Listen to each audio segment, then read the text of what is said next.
Michael Pollock here with one of, if not the greatest closer in Atlantic League history, and that is, of course, big right-hander John Hutton. And John, to start things off, it's my pleasure to announce you've been selected as one of the 25 greatest players in Atlantic League history. You're officially a member of the ALPB Silver Anniversary Team. Congratulations. Wow, thank you. I appreciate that.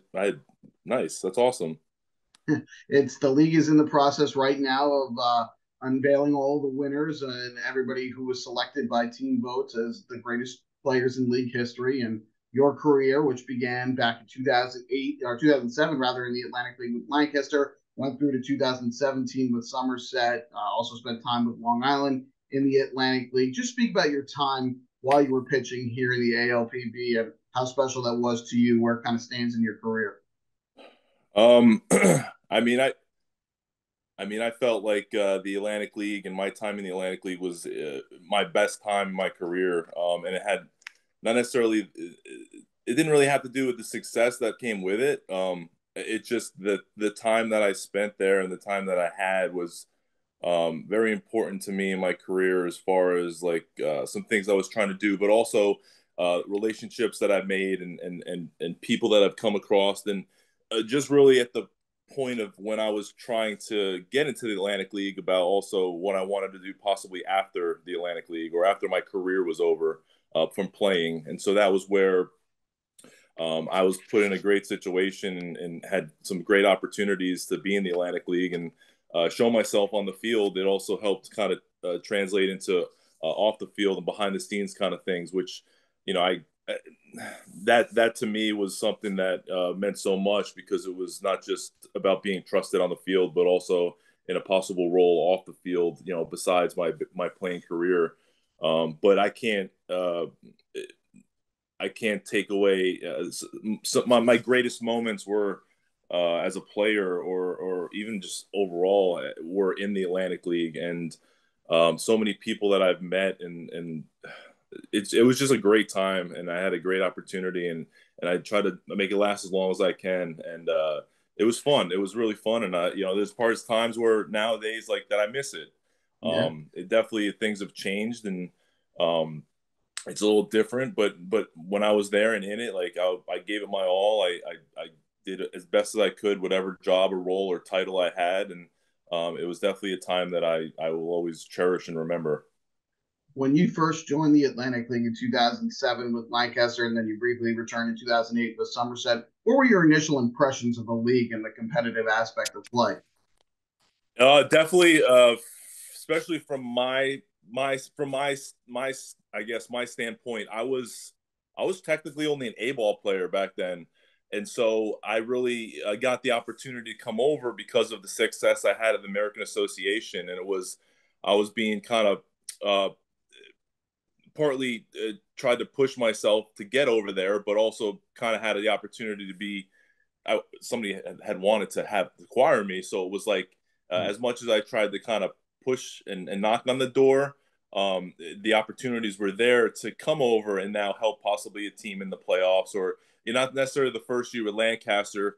That didn't happen necessarily as planned because I actually it's funny because if I remember the story, my agent at the time was really pushing for me to go to Newark, and that was the year that Newark won the championship. And I was finishing my career, or sorry, I was finishing my season over in Coastal Bend, which was in kind of the Corpus Christi, Texas area.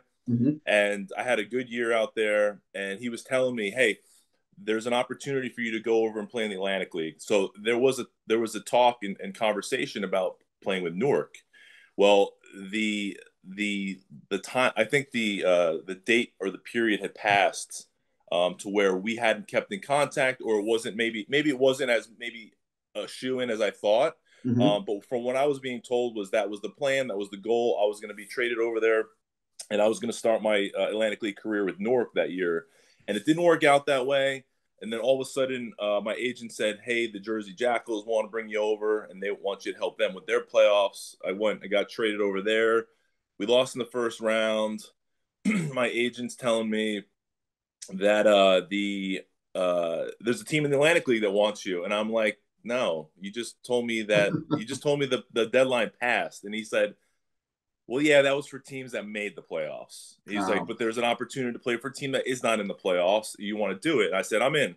And I didn't know where it was. I'd never been to the Amish area of Pennsylvania at this part in time. So I was like, where is it? They're like Lancaster. And I was like, all right. And so I got traded over there, finished the season over there for it was about 2 weeks or so. I don't right. even know if it was that long, but it was about that. And that really got my foot in the door and the taste of it. But what really stood out to me was because I was an A ball guy that didn't really have that upper level. I didn't really have the credentials in winter ball so much, so to speak. I Hmm. did play in Mexico. No, actually, I hadn't played in Mexico yet. I hadn't played winter ball really, other than Colombia, and I hadn't been at the AA or AAA level. So for me, I was just riding the high of my success in the American Association. And when I got over there, I started really realizing that as much as I was a big guy and I had a fastball slider, it didn't really register until I started getting ahead of players. Getting ahead of hitters to where they were spitting on my sliders, they were spitting on my fastball. They were looking for a certain pitch in a certain area to where it really it made a precedent on me to be like, wow, I got to really make sure that I prove that I can throw this pitch for a strike to them to where I get them to chase it later on. Or I have to really make sure it looks like a strike other than just a ball that's going to fall off and out. Right. And so for me, that was where I felt that that point in time, as much as I was riding that high and I wasn't unsuccessful in Lancaster. I don't think I was. I don't remember myself statistically. I don't remember being statistically bad. Right. I just remember that I remembered it was definitely a overall different hitter I was facing, and it wasn't specifically because it was a different person. It was just an overall different type of hitter where they were more experienced, where they were looking for a certain pitch in a certain spot, and it was really about not just throwing strikes, but like really proving to them that okay, so me, I was a fastball slider guy that threw an occasional changeup back then, and my bread and butter was my slider, and that became a pitch that I had to really either keep in the back pocket as long as possible, or I had to make sure that I could prove to throw it for a strike early to get them to chase it late, and that really changed my mindset, and it really kind of made me look into it and get a better idea that I have to sharpen it a little bit better. I have to be a little bit better. I have to be a little bit more smarter with how I go about it. So it definitely was something that it was a game changer, and just that little taste of it for the first 2 years. Because then the following year I followed the season '08 with Somerset. I was fortunate enough to get an opportunity to get picked back up, Right. and that's when I got back in affiliated balls with Oakland, Right. and that was when I did get the AAA and I had a successful year, and then I was followed up by a double A year that was a successful year. Then I was followed by a triple A year, and that was where that actually almost helped me, and it helped me in a course of be ready for those levels. Sure. So definitely the steps and the stages kind of progressing for me in indie ball also came true when I went to the back to affiliated ball, where it helped me progress to those next two levels as well, and to be successful there. Right. And then after your affiliated ball time, some more time in the American Association, you come back into the Atlantic League 2011 with Long Island. You're part of one of the greatest teams in Ducks history and Atlantic League history. You didn't ultimately win the championship, but talk about how cohesive and special that group was that you joined late that year. Yeah, that team was legit. Like every there was guys that weren't even starting the lineup that had 20 home runs, and I'm like, what the heck? Like this is the most stacked offensive team I've ever seen. Not necessarily not played with, but seen. Like you just had guys that were off the bench they had 20 home runs under their belts, and like I'm sitting there, still naive and still kind of taking it all in that first time there, because when I got traded over there, I just finished in Grand Prairie in the American Association. We won the Right. championship there. We had a really good team there. We actually had set the record for the American Association for wins that season, and so that was a great high to where now it was like, man, I'm going to get 2 rings this year. And so Right. then I got the opportunity to go play with Long Island, and I get there, and I remember sitting there in the bullpen because as a reliever closer, like you got a lot of time to watch the game. I'm a fan for about 6-7 innings because you know what I mean. I got to sit there for so long, and that was just even a matter of me getting into the game. And I wasn't the closer. I told Mike Pfaff when I got there, I don't care what role I'm in. Like I just want to kind of help the team win. Like I didn't have to be a closer. Like I'm coming to help, so it doesn't matter to me. And like that wasn't a team that I was built. I didn't build it. I wasn't part of it. I just added to the end. So it was like I'm coming to help. If I can help in any way, I was all for it. Like that was an opportunity for me. I wanted to really take advantage of. And when a guy got there, it was like I'm sitting there watching the games, and I'm not just paying attention to the other players, but I'm looking at our guys' stats on the scoreboard, and I'm Right. like, 25 home runs from our 30 home runs from our second baseman shortstop, or I mean, it was, and I'm like back and forth, and I'm like, oh wait, well he doesn't really have 20 home runs, but man, he's hitting like 400. Like, I mean, and I'm just like, dude, like where are all these guys like numbers, and why are they all here, and how are Right. they all here at once? Like, so like it was definitely a team that was just loaded, and I'm not taking anything away from the pitching staff, but the offensive side of that team was just it was hell For because it sure. was like whoever had to face them, it was just if you got the best of them, like hey, tip your cap. That Right. was you They got were them. that Like you good. did really good because you had to pitch your tail off to do that. It wasn't just something you just fell on. Like I just fell on a win pitching against the Ducks that year. Like no, like it was a team that you really had to be smart with and really Right. attack in the right way, or else they're going to take full advantage of it. And so yeah, it definitely didn't end it definitely didn't end the way obviously everyone hoped. And it was obviously, even though I was only there for such a short period of time, I i i definitely felt that I definitely felt the remorse, the disappointment that everyone had. So as close as it was a well knit team in the clubhouse, and as good as everyone was on there, they brought me in with open arms, and I felt welcomed, which was great. That was definitely something that it definitely helps when a new player is added to any team. You want to feel welcomed. You want to feel like, as much as I wasn't there for 150 games, I was going to be there for the rest of the way to help them kind of get that and achieve that ultimate goal. And even though it wasn't achieved, obviously, like I definitely felt that they had welcomed me in with open arms.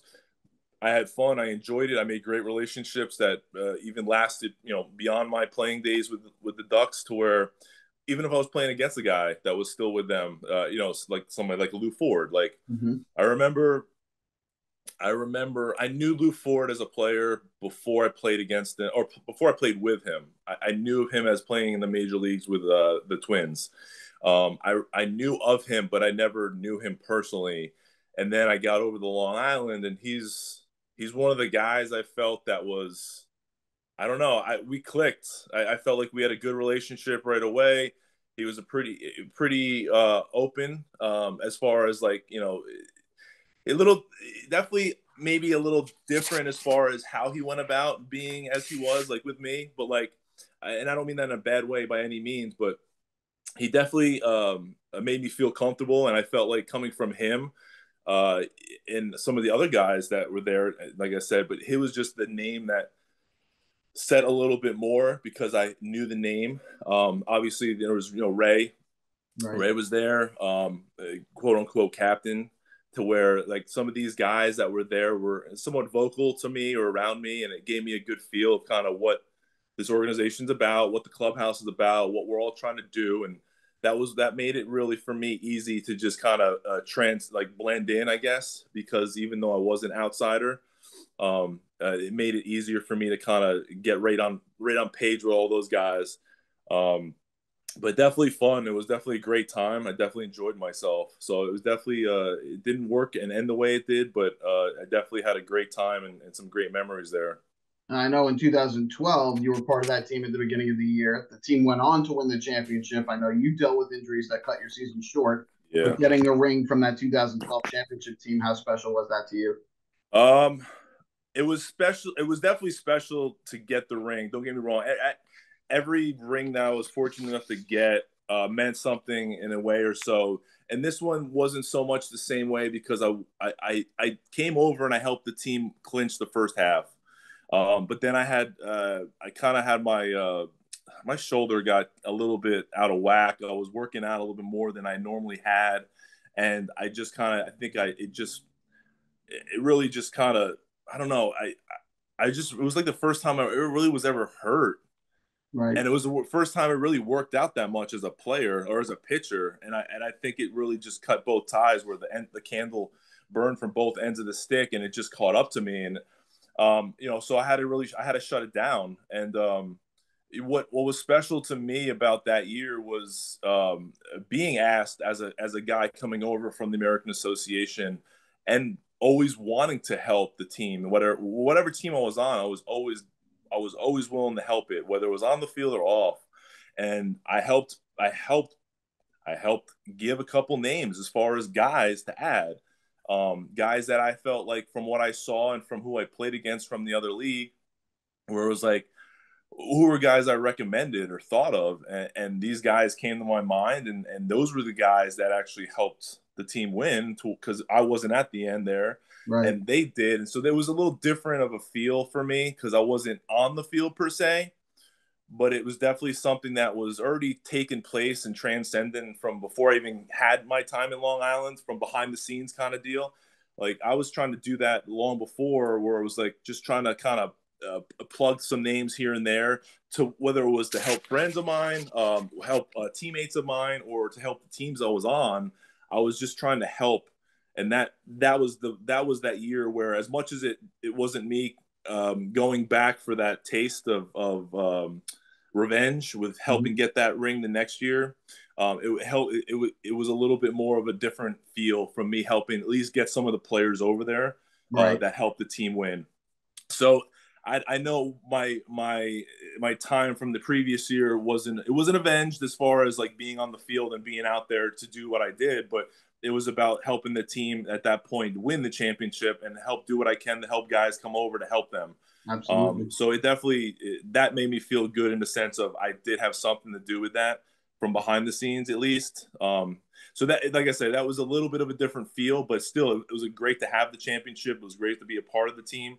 If I didn't have the opportunity to get there, I would have never had an opportunity to either get a ring or help guys get there to get a ring for them. So, or the Absolutely. organization. I'm not saying you guys couldn't have done it without me, but definitely you guys could have did it without me. But it was just me feeling like I have a little bit of knowledge of, hey, Part of it. this Yeah. guy's good, that guy's good. Like you should really consider bringing those guys or seeing if you can add those guys on later, and it worked out. So it was good. Excellent. Then, of course, 2013, your career shifts to Somerset. That's where you're able to work out a deal to get you to play for your hometown team. You go on and spend 5 seasons with the Somerset Patriots. For you, how special was it to get an opportunity to pitch and eventually coach as well for your hometown team? I mean, it was it was not that because it was my hometown team.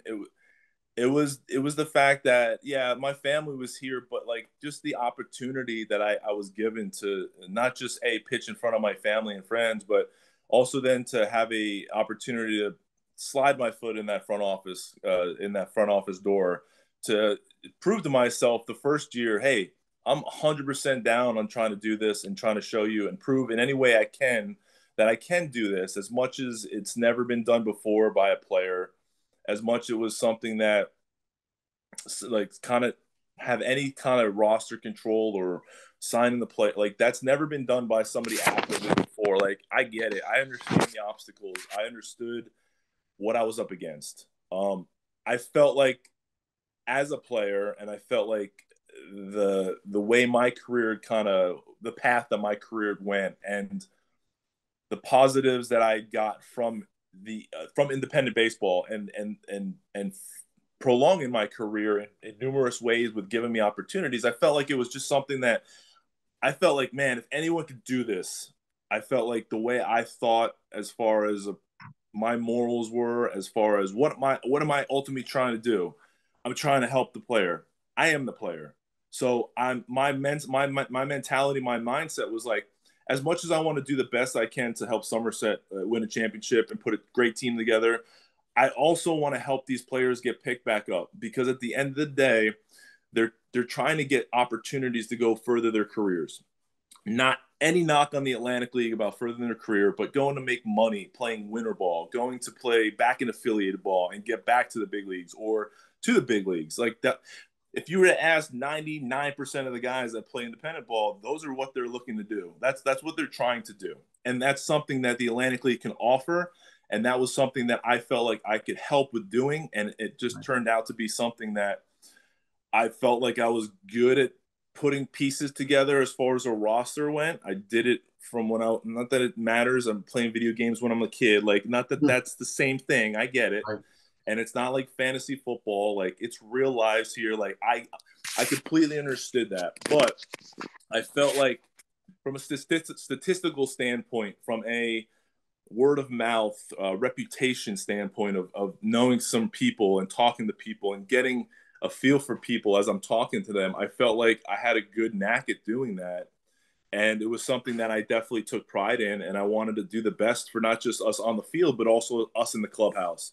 And it was an opportunity, like I said, that I can't, like, there's no words that describe how appreciative I was for that opportunity to be able to do that. So it was definitely something that, as much as it was great, because I know any baseball player that's ever played the game isn't fortunate enough to do these things, but also let alone play in front of their family and friends on a nightly basis.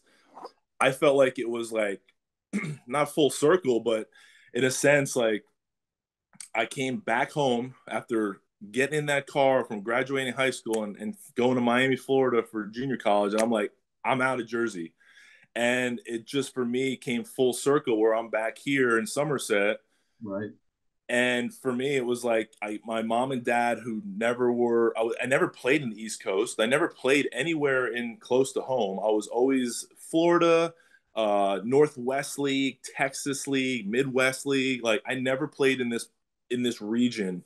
It was something that where I finally came back to the Atlantic League to stay.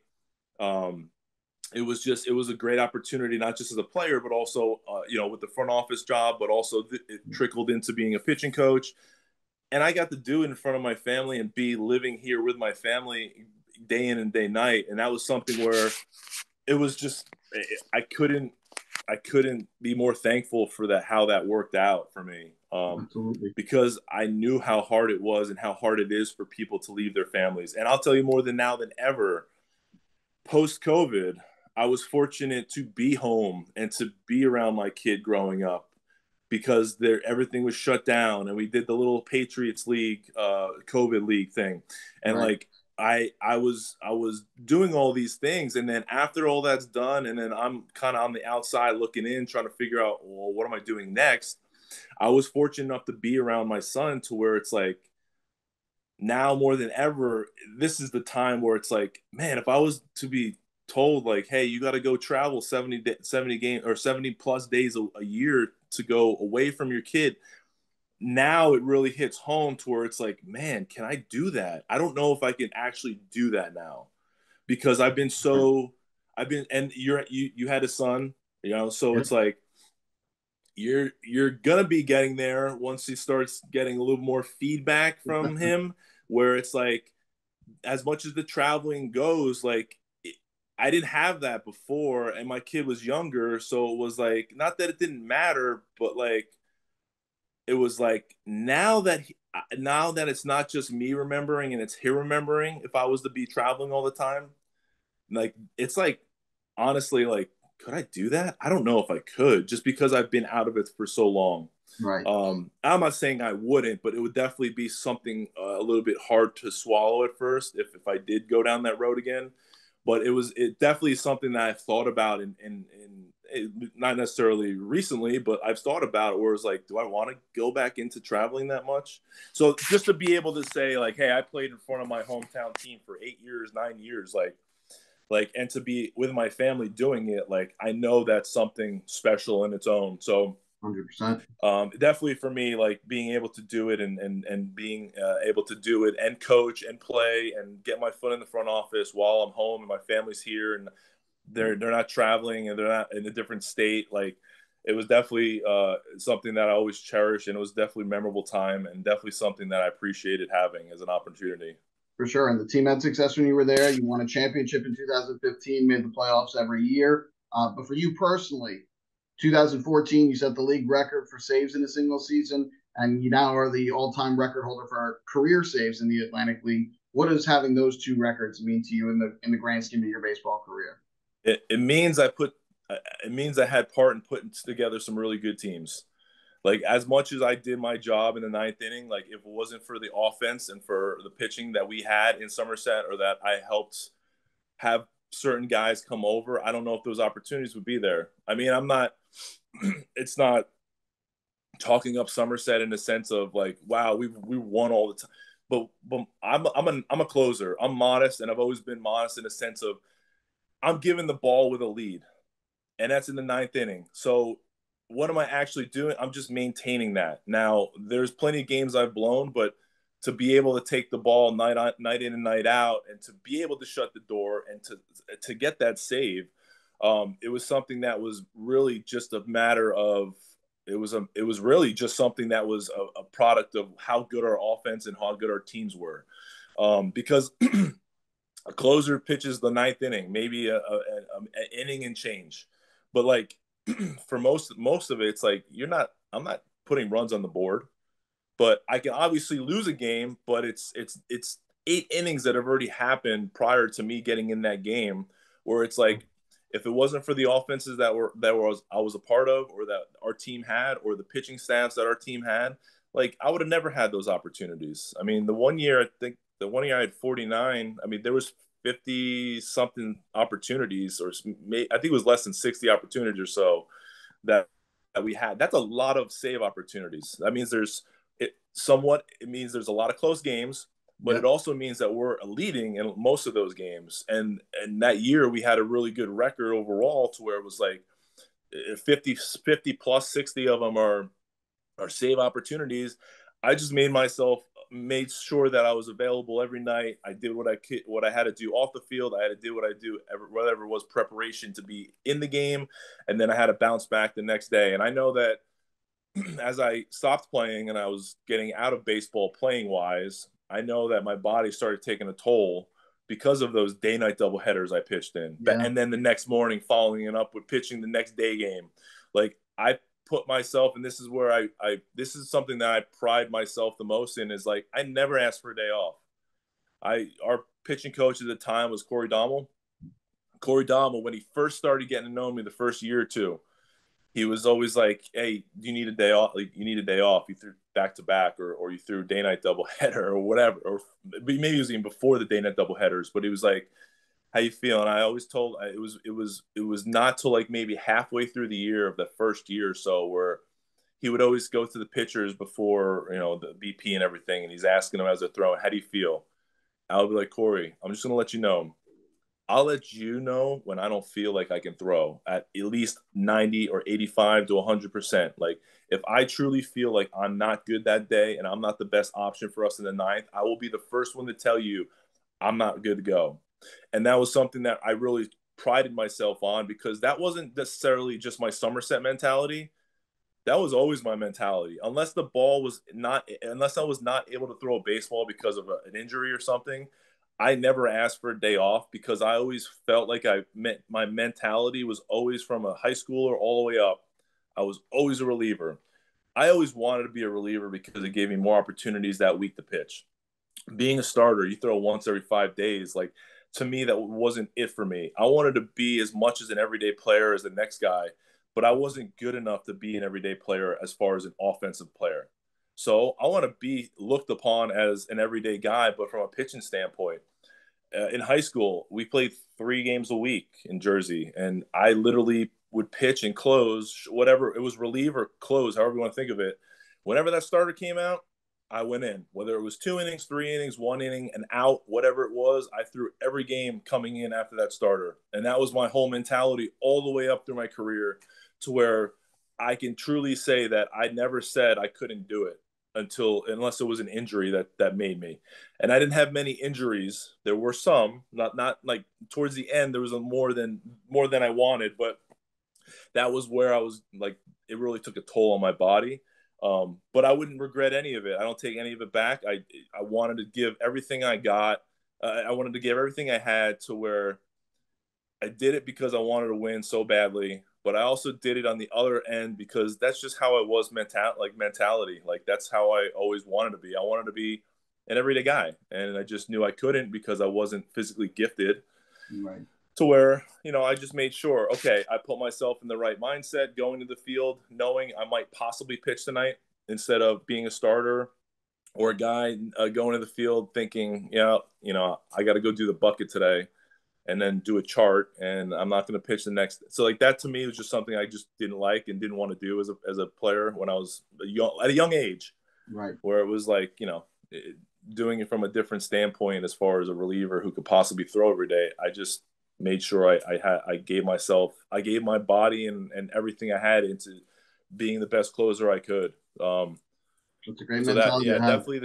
definitely the teams I was on was a big reason as to why, but I don't want to, if it wasn't for the guys that I had and how much I really wanted it, who's to say I would have as many saves? I don't know. I just know that I was on some good teams and that I did everything I could to get that save. For sure. Well, you had a great career in the Atlantic League, and now you're one of the 25 best to ever have graced one of our fields here in the Atlantic League. Congratulations, John. It was a pleasure catching up, and hopefully we'll see you back at the ballpark again soon. Thank you. I appreciate that. It's an honor.